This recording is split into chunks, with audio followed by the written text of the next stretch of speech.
Eu noticiei mais cedo para você que o governo Lula gastou bilhões de reais agora, num único dia, para tentar brecar a CPI do INSS que está rolando e também tentar brecar a anistia. O lance é que o Lula literalmente está preocupado. Afinal, veja só, junto com o Lula aqui, nessa imagem, está o relator da CPI do INSS, que é o Alfredo Gaspar. E o Alfredo Gaspar, ele está querendo trazer o irmão do Lula na CPI do INSS. Mas tem um detalhe que ninguém prestou atenção. Ninguém. Por que não transformar isso numa reunião de família? Ora, se vai trazer o irmão do Lula, houve o Lula também? Pois é, ele já preparou essa aí para o Lula, nós vamos falar sobre isso. Segundo a matéria do Segredo Oficial, o relator da CPMI do INSS, que é o Alfredo Gaspar, cogita chamar o próprio Lula para depor na CPI do INSS. E disse o seguinte, ninguém, mas absolutamente ninguém será poupado. E aí, por causa disso, você começa a ter visão. Agora eu entendi o porquê que o Lula gastou aí quase 2 bilhões em emendas, ou seja, mais de 30% do orçamento que estava previsto para o ano todo, numa pancada só. É porque o negócio preocupou. Segundo o site aqui, o jornal diz o seguinte: o relator da CPMI do INSS, que investiga a fraude no INSS, deputado Alfredo Gaspar, declarou que o atual presidente Luiz Inácio Lula da Silva e ex-presidentes podem ser chamados a depor, sim. O Alfredo Gaspar rejeitou a ideia de um acordão que protegesse autoridades. Ele enfatizou que o presidente da CPMI do INSS, senador Carlos Viana, busca evitar a politização da investigação. E aí, ele falou que sim, poderia haver a oitiva do atual presidente Lula, né? Olha só, o que acontece sobre isso na prática? Na prática, já foi feita a convocação para o Lula, já em outra CPI, que foi na época a CPI dos atos do 8 de janeiro. O STF já entendeu que seria uma violação a poderes convocar o presidente da República para poder depor numa CPI. Então, provavelmente, se houver a convocação do Senado para ouvir o presidente Lula, ele vai recorrer ao STF e vai conseguir bloquear essa oitiva. Mas que está deixando ele preocupado? Tá. O STF já está com seus problemas grandes demais para ter que ficar tentando também apagar a fogueira do Lula. Meu amigo, você não entendeu, mas Brasília virou uma zona de guerra. Mas antes de mais nada, antes de partir para a próxima notícia, não esqueça de se inscrever no canal, curtir, compartilhar. É muito importante que você esteja conosco aqui. Se você quer um canal que traz informação sempre com relevância, então cogita aí, inscrever-se no canal, curtir e compartilhar. Para você que está nos acompanhando também, olha só, não esquece de clicar aqui na descrição aqui se você pretende, ter uma residência fora. Se você acha que o Brasil se tornou uma verdadeira zona de guerra e busca um lugar que você possa ter um plano B, o Uruguai é sempre viável, é um país que vale a pena você abrir aqui um pouco mais a sua mente e entender que você teria um plano B. Então clica na descrição ou entra em contato conosco aqui. Combinado? Mas bora de matéria? Vamos dar continuidade aqui. Vamos falar do Tarcísio de Freitas. Tá, de novo, Sandro, de novo. É necessário. E é bom você ir acostumando com a figura do Tarcísio de Freitas, tá? Olha, o Tarcísio de Freitas consultou o STF por anistia e condenados do 8 de janeiro. O PT está acusando de obstrução e pediu a apreensão do passaporte do Tarcísio de Freitas. Sim, por mais estúpido, imbecil e ilógico que seja uma situação como essa, o PT diz que o Tarcísio, ao fazer a articulação política, está tramando um golpe e pediu a apreensão do passaporte do cara. O governador de São Paulo, Tarcísio de Freitas, tem se movimentado ativamente em Brasília para articular um projeto de anistia aos condenados pelos atos do 8 de janeiro de 2023, incluindo o ex-presidente Jair Bolsonaro, que enfrenta um julgamento no STF por suposta tentativa de golpe.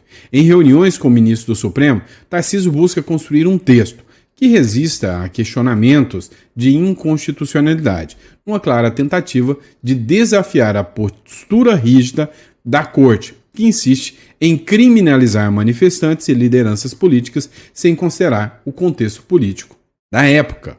A ação do governador expõe a intransigência do STF, que parece mais interessado em consolidar narrativas punitivas do que promover uma pacificação nacional, ignorando precedentes históricos de anistias no Brasil. Que matéria bem redigida essa matéria aqui, né? Que foi publicada pelo Diário 360. Realmente uma matéria muito bem redigida. Eu preciso que você entenda. Há uma articulação pela anistia. O STF não está nem um pouquinho satisfeito com isso. Matéria do Metrópolis. O STF prepara contra-ataque caso o Congresso aprove a anistia. Gente, isso aqui em qualquer democracia séria seria caso de abrir uma investigação, de ministros caírem. Enfim, seria algo impensável numa democracia. O STF preparando um contra-ataque ao poder eleito. Isso é um atentado à democracia. E aí, num país sério, uma matéria como essa não existiria e não seria dada com tanta tranquilidade. Com a adesão do... Agora presta atenção. Eu quero que você preste atenção aqui. Com a adesão do Centrão ao tema, ministros do STF já preparam um contra-ataque a uma eventual aprovação pelo Congresso da anistia aos condenados no 8 de janeiro. Então, o Centrão aderiu, o STF prepara uma anistia. O próprio ministro Luiz Roberto Barroso já deu depoimentos e declarações de que a anistia é um ato eminentemente político, né? E como um ato eminentemente político, cabe ao Congresso. E o STF, ao declarar guerra ao Congresso, não está atentando contra as instituições democráticas? Ou melhor, quando falam que o STF é uma instituição democrática, a gente precisa pensar que o Senado foi eleito, o STF não. Então, no meu ponto de vista, e se eu estiver errado me corrijam, o Senado é mais democrático do que o próprio STF. O STF, ao atentar contra o Senado, está atentando contra uma instituição democrática, declarando guerra, né, contra o Congresso todo, não só contra o Senado. O Davi Alcolumbre não quer entrar nessa bola dividida com o STF. O Davi Alcolumbre já se declarou inimigo total do Bolsonaro. O foda é que o Bolsonaro e muita gente ainda convenceu que o melhor era apoiar o Davi Alcolumbre, né? Não faz muito sentido um argumento como esse. Pois é, dá uma olhada nessa matéria da Folha de São Paulo aqui, né? Da Folha de São Paulo. Ó, o Alcolumbre tem um aval do STF para reduzir as penas do 8 de janeiro. Mas o Centrão quer uma anistia que livre o Bolsonaro da prisão. Não é o que o STF quer. Ou seja, é um poder que deveria ser imparcial, apolítico, atuando politicamente junto com o presidente de uma casa. Isso é uma aberração. Enquanto o presidente do Senado, Davi Alcolumbre, afirma a Folha que defende um texto que apenas reduza penas de condenados pelo 8 de janeiro sem inclusão do andar de cima, líderes do Centrão da oposição dizem não haver apoio a essa ideia nem no Senado e calculam ter votos suficientes para aprovar um amplo perdão para todos os envolvidos. Perdão que, porém, manteria a inelegibilidade de Bolsonaro por condenação na Justiça Eleitoral, sacramentando a candidatura presidencial do governador Tarcísio de Freitas. Eu posso dizer que eu avisei? Vamos lá. Vamos ver. Ó, escuta de novo. Eu tô avisando já uns 3 editoriais. Perdão que, porém, manteria a inelegibilidade de Bolsonaro por condenações na Justiça Eleitoral, sacramentando a candidatura presidencial do governador Tarcísio de Freitas ao Republicanos. Olha, eu já avisei, o Centrão quer o Tarcísio de Freitas. O STF, ele sente que se ele deixa o Bolsonaro solto, ele perde força. Com o Tarcísio entrando e o Centrão ganhando força para ficar do jeito que o Centrão quer, o STF sabe que na próxima eleição sem Lula, o STF vai ser minado e alguém do STF vai ser rifado. E todo mundo sabe que é o Alexandre de Moraes. Vamos lá. começaram um ataque pesado agora contra o Bolsonaro. Natália Bonavides, acho que é deputada, não tenho certeza, né? Alerta, de golpe. A anistia que Tarcísio articula não une o país. Não é pacificação e sim blindagem de golpistas. A tentativa de golpe de 8 de janeiro não se apaga com perdão e aprovar isso é uma continuação do golpe. Tudo do bolsonarismo é sobre salvar a própria pele. Eles não têm no mínimo de respeito com o país. Cara, Bolsonaro está sendo rifado aqui. É o Centrão jogando o Bolsonaro de lado. O STF já está de acordo. Só que o Tarcísio entende, não, peraí, para mim ser eleito, Bolsonaro tem que estar livre e fazer campanha para mim. Já o STF fala, com o Bolsonaro livre, eu fico enfraquecido. Então, eles só estão aparando a aresta do acordo que já existe. Acabou. É isso. Vocês entendem que é um acordo que já existe. O único que não quer saber desse acordo é o PT, que não quer deixar o poder. Mas o próprio STF já sabe que o PT no poder destrói o país. E nem para o STF isso é interessante. Olha, entende um negócio.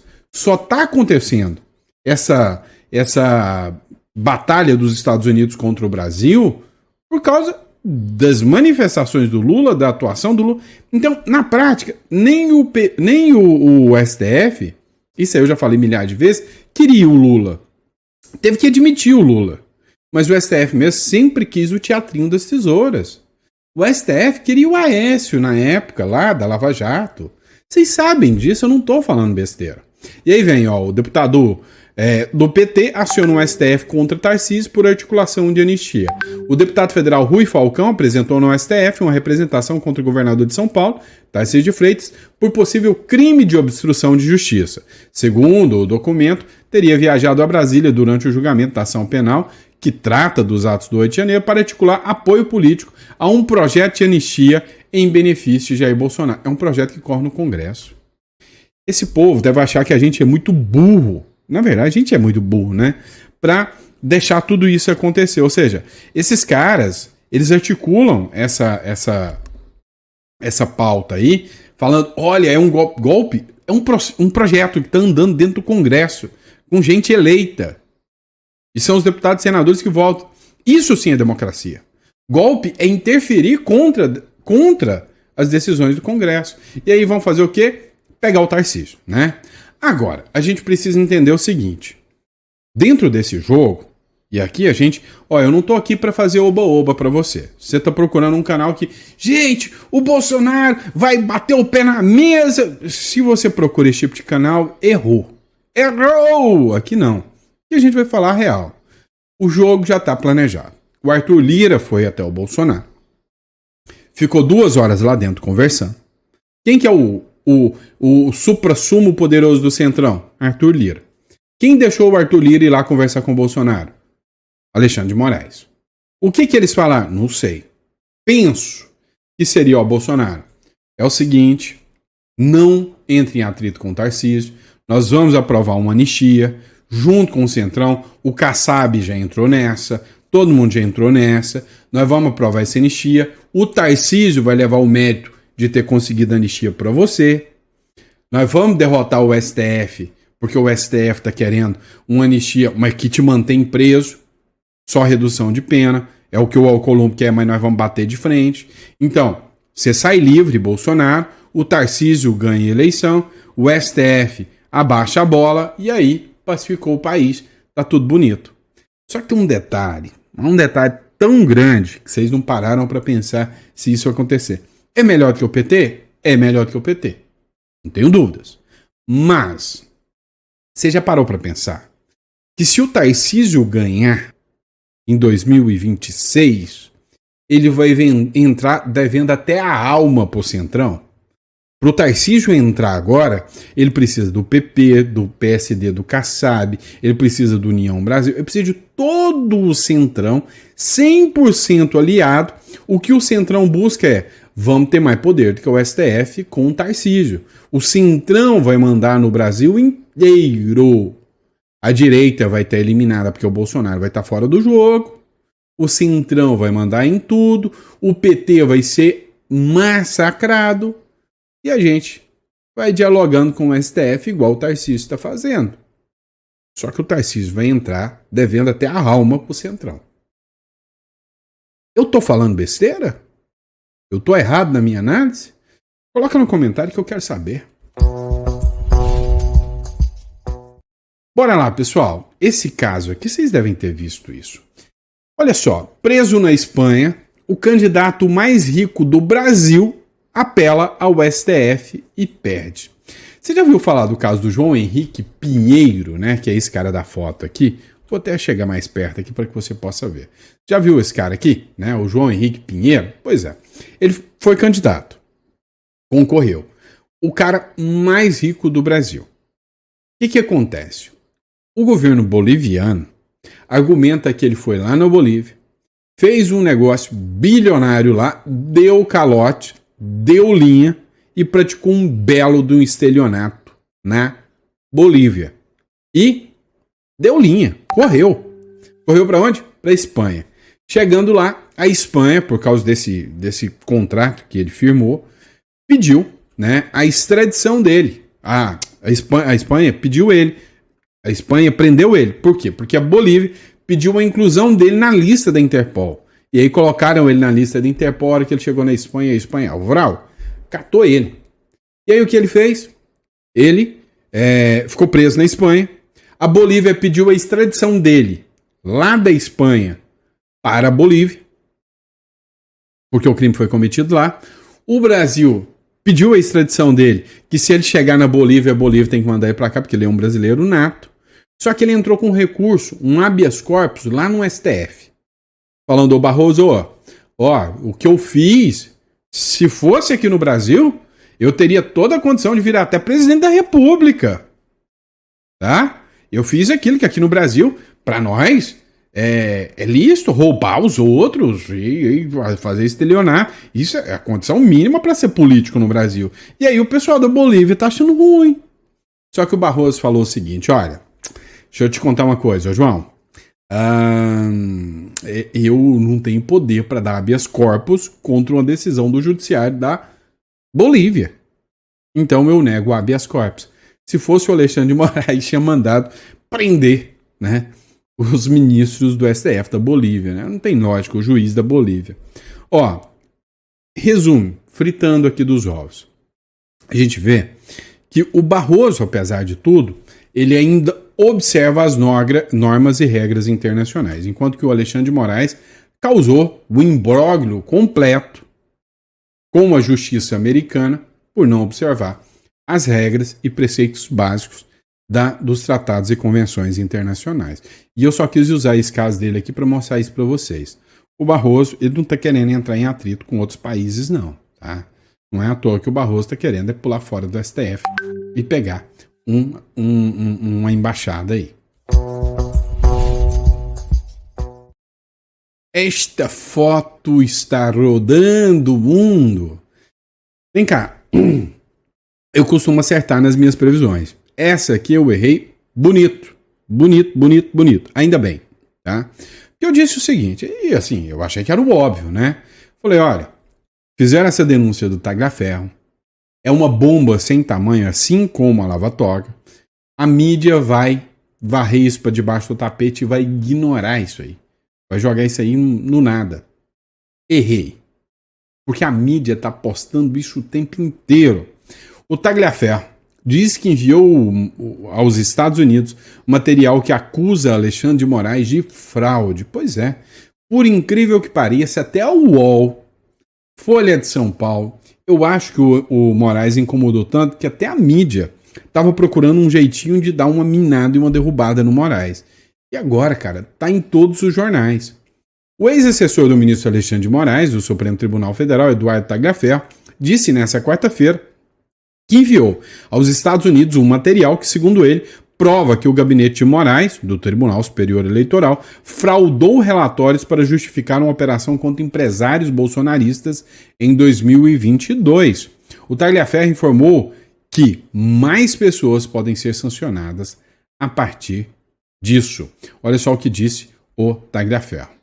Todo o material foi encaminhado ao governo dos Estados Unidos e já está aqui em andamento no Parlamento Europeu. Eu não tive resposta ainda dos Estados Unidos. O que eu tive de resposta é que, com base nisso, mais pessoas serão sancionadas, declarou em entrevista ao Contexto Metrópolis. Pois é, meu amigo. Está tendo uma pressão muito grande em cima, né, do Tagliaferro, do Moraes, por causa do Tagliaferro. A mídia está dando, né, e não é só o Metrópolis, está dando muita ênfase nos discursos do Tagliaferro. E aí o Alexandre de Moraes teve que se manifestar. Mentira. Pronto. Não apresentou prova, nada, só falou mentira. E pronto. Vamos lá, dá uma olhada. Matéria do Metrópolis. Permita-me fazer uma provocação aqui ao senhor em relação, né, ao que o senhor afirma ter havido diversas irregularidades durante a sua atuação no TSE. Por que, quando no momento dessas situações, o senhor não denunciou? Para quem que eu vou denunciar, Capelli? Para Alexandre de Moraes? Ou para algum órgão abaixo? Corregedoria não seria passível? Instituição abaixo? Qual? Mas qual corregedoria? Da onde? Do Supremo Tribunal Federal? Me diz. Se fazendo o que eu estou fazendo, nada acontece. Na verdade, se eu fizesse algo desse tipo, hoje eu não estaria aqui denunciando. Eu estaria morto. Então não tinha para quem denunciar. Porque mesmo denunciando, jogando na imprensa, falando de Senado, falando em Câmara, nada está mudando. Então esquece, não existe. Se não estaria, se isso fosse uma coisa efetiva, que surtisse efeito, eu estaria no Brasil, não estaria na Itália. Permita-me. Olha só, estaria morto. Para quem eu iria denunciar? Alexandre de Moraes? Para um órgão abaixo? Corregedoria de onde? Supremo Tribunal Federal? Se fazendo o que eu estou fazendo nada acontece, na verdade, se eu fizesse algo do tipo, hoje eu não estaria aqui denunciando, eu estaria morto, disse Tagliaferro em entrevista ao Metrópolis, né, aqui ao Capelli aqui. Agora, a grande questão que fica é a seguinte: a mídia está dando ênfase a tudo isso. Inclusive, a oposição está sabendo capitanear muito bem isso. O que eu percebi? O PT já está fazendo campanha política pesada. A galera do PT não está ficando nem nas suas bases, né? nem dentro de Brasília, dentro do Congresso. A maioria já está correndo fora. E a oposição está achando o solo perfeito para poder marcar uma audiência, começa do Tagliaferro. E aí vem a oposição e adivinha. Agora quem entra na mira é o Paulo Gonet. Oposição vai pedir impeachment de Gonet e proteção à vida do Tagliaferro. É, meu amigo. Cara, o Tagliaferro é uma figura que a qualquer momento pode ser alvo de uma queima de arquivo. Não tenho dúvidas. Não tenho dúvida. O cara está incomodando. Ele sabe disso. Medidas articuladas pela oposição a Luiz Inácio Lula da Silva incluem a solicitação de impeachment do Procurador-Geral da República, o Paulo Gonet, a requerimento de habeas corpus para Jair Bolsonaro e outros 7 acusados de suposta tentativa de golpe, depois de denúncias de Eduardo Tagliaferro, ex-assessor do ministro Alexandre de Moraes ao Tribunal Superior Eleitoral. Entre as ações definidas nesta quarta-feira estão o envio de relatório com as denúncias de Tagliaferro ao governo dos Estados Unidos, Itália e Argentina, além de pedido à Embaixada da Itália no Brasil para apoio à proteção a Tagliaferro e solicitação ao governador de São Paulo, Tarcísio de Freitas, para garantir a família do ex-assessor no estado. Meu amigo, o bicho está pegando. O Senado Federal mandou uma ordem para que o Tarcísio garanta proteção total e integral à família do Tagliaferro, que vive em São Paulo. E o jogo não para aí, tá? Depois de todas essas denúncias que foram feitas, olha só a matéria do Braddock Show. Jornalista infiltrada em grupo de empresários forneceu informações que embasaram operações contra políticos de direita, né? Ou seja, jornalistas que participaram, né? Ficavam fiscalizando para simplesmente ficar denunciando. Lembra muito, né, épocas de regimes autoritários, que você tinha as figuras dos delatores, né? Quem assistiu aí aquele filme O Que É Isso, Companheiro? Né? É um filme bem contra a ditadura, um filme antigo. E aí, lá no Que É Isso, Companheiro, tinha aquelas figuras que ficavam investigando. E aí tem uma cena do filme onde um senhorzinho, um vizinho, fala: ó, tem alguma coisa errada acontecendo ali, ó. Toda hora entra carro, sai carro, eles estão tramando alguma coisa contra o Estado, tem alguma coisa de errado aí. E aí a polícia ia lá e fazia baculejo e pegava todo mundo. Cara, você não tá vendo isso acontecer, não? Né? E aí, hoje, basta a palavra de alguns, porque veja só, matéria do Metrópolis, de novo aqui para vocês, no caso do Moraes. O ministro Alexandre de Moraes do Supremo Tribunal Federal se manifestou nessa quarta a respeito das afirmações feitas pelo ex-assessor dele, Eduardo Tagliaferro, de que o magistrado teria fraudado relatório justificando uma operação contra empresários em 2022. O Tagliaferro disse que tem muito mais documento que isso, mas ele vai estar fazendo a estratégia do STF, soltando em pílulas. O que acontece? O Tagliaferro falou que tem. Ó, o que aconteceu? Lá no Vaza Toga, talvez foi até uma medida assim, não pensada do Glenn Greenwald, do Michael Chelliber. Eles pegaram as informações e pum, jogaram. E aí todo mundo fez aquele escândalo: olha o Vaza Toga aí, o Twitter Files. Mas deu notícia, acabou. O que o Tagliaferro tá falando? Tá fazendo denúncias, ele vem e solta uma pílula, depois espera o negócio dar uma baixada, vem e solta outra pílula. E essa aqui pegou, não é a primeira denúncia que ele faz, mas essa aqui pegou. A mídia falou: opa, isso aqui nós vamos bater em cima. Dá uma olhada aqui no trecho dessa matéria da reportagem do Metrópolis. O ministro do Supremo Tribunal Federal, Alexandre de Moraes, se manifestou nessa quarta-feira a respeito de afirmações feitas pelo ex-assessor dele, o Eduardo Tagliaferro, de que o magistrado teria fraudado relatórios para justificar uma operação contra empresários bolsonaristas em 2022.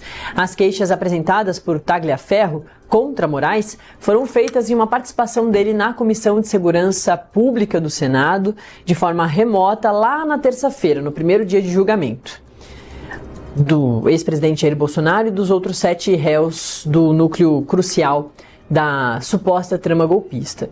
Em nota, Moraes rebate as informações do ex-assessor, que aqui ao lado estava a foto dos dois juntos. O ministro afirma que, durante as investigações referentes aos inquéritos das fake news e das milícias digitais, os relatórios apenas escreviam as postagens ilícitas realizadas nas redes sociais de maneira objetiva. O texto também afirma que todos os procedimentos foram oficiais e regulares e ainda contaram com o conhecimento da Procuradoria-Geral da República. Em relação à petição que trata de apuração de possível financiamento de notícias fraudulentas, discurso de ódio, de ataques às instituições públicas e às urnas, a nota do gabinete de Moraes esclarece que o procedimento também seguiu os ritos legais. Na nota, é dito que, depois da decisão do ministro relator, no dia 19 de agosto, foi solicitado o relatório para o Tribunal Superior Eleitoral, que foi juntado aos autos no dia 29 de agosto. Em 23 de agosto de 2022, foi realizada uma operação contra um grupo de empresários que defendiam abertamente um golpe de Estado para manter Bolsonaro no poder. Porém, Tagliaferro afirma que o relatório que embasou a operação não foi feito antes das buscas, e sim depois da ação policial, o que indicaria suposta fraude. No entanto, diferentemente do que diz Tagliaferro, no processo consta que o relatório foi feito no dia 22 de agosto, um dia antes daquela operação contra os empresários. Tagliaferro foi denunciado pela PGR em agosto deste ano pelos crimes de violação de sigilo funcional, coação no curso do processo, obstrução de investigação de organização criminosa e tentativa de abolição violenta do Estado Democrático de Direito. A acusação diz respeito ao suposto vazamento por ele de mensagens trocadas entre servidores de Moraes no STF e no TSE, entre maio de 2023 e agosto de 2024, para a Folha de São Paulo, jornal. Tagliaferro foi assessor de Moraes no gabinete do magistrado lá no TSE. Ele nega o vazamento. Foragido lá na Itália, Tagliaferro teve um pedido de extradição enviado por Moraes em agosto deste ano ao Ministério da Justiça. O ministro do STF também determinou o bloqueio das contas do ex-assessor. Bom, para conversar, Pois é, vamos entender um pouquinho mais, tá? A acusação é de que o Tagliaferro teria vazado informações. Se as informações são verdadeiras, não é vazamento, é denúncia. E ninguém pode ser processado e investigado por fazer denúncias. Pelo menos a regra não é essa, tá? Se as informações são falsas, não é vazamento de informação também. É calúnia, injúria, difamação. Então, tem muita coisa errada no direito brasileiro, mas muita coisa errada no direito. E não basta alguém fazer, durante uma audiência pública, denúncias e apresentar provas, e do outro lado o cara só fala, não, é mentira, eu segui a regra. Não é assim que funciona num Estado democrático de direito, tá bom? Pessoal, lembrando a você, se você acha que é tudo uma loucura esse tal de Brasil, e você precisa de um seguro liberdade, pois é, uma residência fora do Brasil, uma garantia que você pode viver fora do Brasil se aqui der zebra, para não ter que ficar ilegal, é muito importante. Então você clica na descrição ou no contato aqui, que está aqui do lado, e fale aqui conosco, tá? Que a gente vai estar te dando suporte total aí, tá bom? Muito obrigado, fiquem com Deus e até o próximo editorial.